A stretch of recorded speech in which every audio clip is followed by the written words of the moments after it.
It don't matter. None of this matters. I don't know how low Trump has to sink before the MAGAs will stop blindly worshiping him. And at this point, I'm afraid to ask.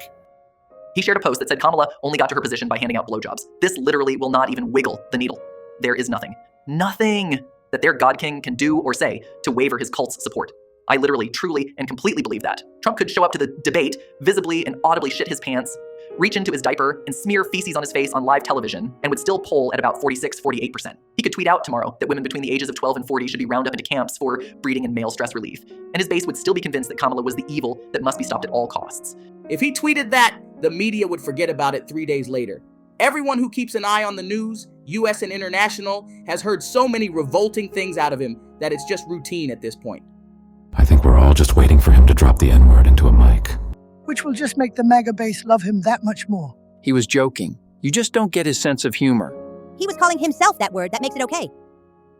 Had a old white coworker get riled up by something on the radio, and he did that. Straight up hard R-N word, but he was saying it about himself. I'm white, so I was just shocked and speechless, but I imagine a POC would have laid his ass out. Thankfully, this was like 2 months before he retired, so I just bit my tongue since I really needed the job. Packed Harris Walls rally in Savannah, Georgia. And this right here is exactly why I don't believe the polls saying this is close. The younger generation is extremely resistant to responding to polls and are heavily Dem. 2022 saw 18-29 age group go plus 137 Dem. I truly believe as long as Trump is in the running and there is a direct threat to democracy, voter turnout will be higher than normal, which leads to Dems winning. There's also been an increase in voting registration like never before. I heard today that I think black women, new voters, are registering at 138% over the same time frame from 2020. And Latino voters was 80%. Can't recall exact number. Same with youth registrations.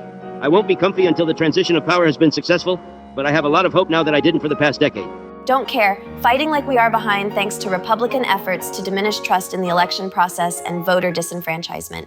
And frankly, the popular vote can go the right way, but if the numbers add up wrong in Pennsylvania and other close states, we could see another 2016.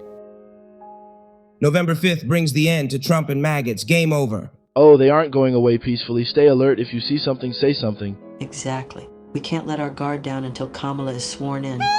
But this time the National Guard will be there beforehand, and I doubt they'll be holding back, if you get my drift. That's right. I'm explaining to my worried wife that this isn't 2020. The good guys are in charge and enjoy full immunity for official acts. Just be ready, it's going to be wild. Subscribe.